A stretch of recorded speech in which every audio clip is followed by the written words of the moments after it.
So welcome to my class, and in this I'm going to talk about very important concept, three very important concepts, that is total product, marginal product and average product. And this in terms of the short run production function that we did. That means we will take into consideration that the output can be changed only by varying one factor of production, and maybe we'll take the variable factor as labor. So when we change the variable factor, as we change the variable factor, based on that we're going to study total product, how does it change, and marginal product will show that with every making use of every 1 unit of a variable factor, what is the change that has been brought in the total product? How much is the change? By applying one more unit of a variable factor, that will be shown by the marginal product, and average is per unit. So I think uh, if remember, we've done the utility concept, and that we did what was marginal utility and all of that. So this, if you've understood a little bit of that, then you will now know what's the concept of marginal. So addition made to the total product by applying one more unit of a variable factor. So that's it. Just have a look at this. So this is this is for returns to a factor. That is, in the last class also we did this when we were doing production function. We talked about the short run and the long run. So the short run production function refers to a situation when output is increased by changing only one input.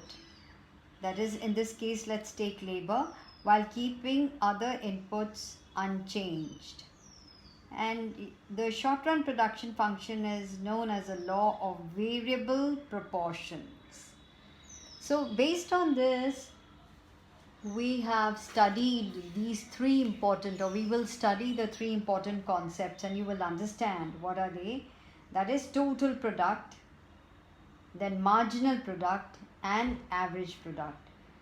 So what is total product? Now total product, in the table you'll see that there are 4 columns, in which first column we've taken the variable input, units of the variable input.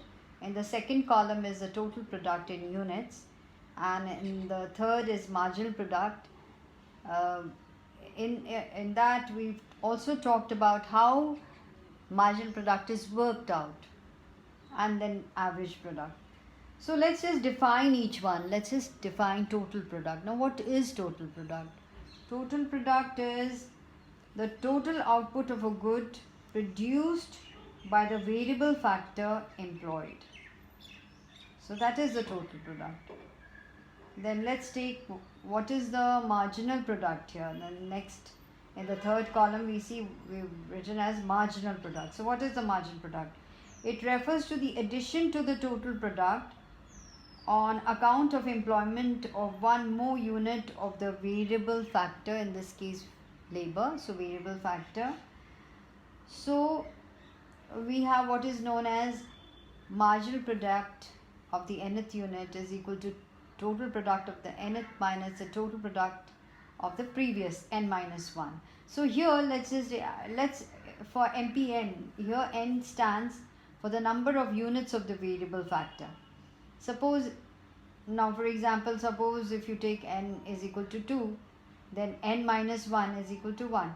So if 2 units of variable factor produces 28 units of output, while 1 unit produces only 10 units, the marginal product, that is MPN, is 18 units of output. That is 28 minus 10, that is TPN minus TPN minus 1. And okay, we'll do that a little more, but before that let me just talk about the average product. So what is average product? It refers to the output produced per unit of the variable input, per unit of variable input. So as you work out any average, so average product refers to the output produced per unit of variable input. So how do you calculate? How will you do that? So it will be TP, total product, is equal to average product is equal to total product divided by the units of the variable factor. So again, once just let me sum up the table, and for this we are going to make diagrams also. You must make the diagrams. Okay, we'll do that in the law of variable proportions. So in the column 1 records the number of variable inputs employed. The column 2 records total product produced by these units. Column 3 shows marginal product, which equals total product of the last unit minus total product of the previous unit. Now let's just once again let me explain. So for example, see, total product of, say, take the 4th unit, that is n units of input, is 52. Yeah. So TP, the total product of the 3rd unit, that is n minus 1 unit. So 3rd unit will be the n minus 1 units of input is 45. Therefore, marginal product of 4 units is 7. That is 52 minus 45. Now we have the column 4 that records average product, which equals total product divided by the number of variable inputs. For example, let's take again average product of 4 units of input is 13. That is 52 divided by 4. And so the behavior of total product is based on a law called the law of variable proportions, and this we are going to do in the next class. And before I go on, I just wanted to also let you know that when you are talking about marginal product, we also know that if you sum up the marginal product, you'll get the average product, total product. When you sum up the marginal product, that is TP is equal to sigma MP. So total product is the sum total of marginal product corresponding to each unit of the variable factor. So once again, total product is the sum of marginal product corresponding to each unit of the variable factor. So based on this, we are going to study our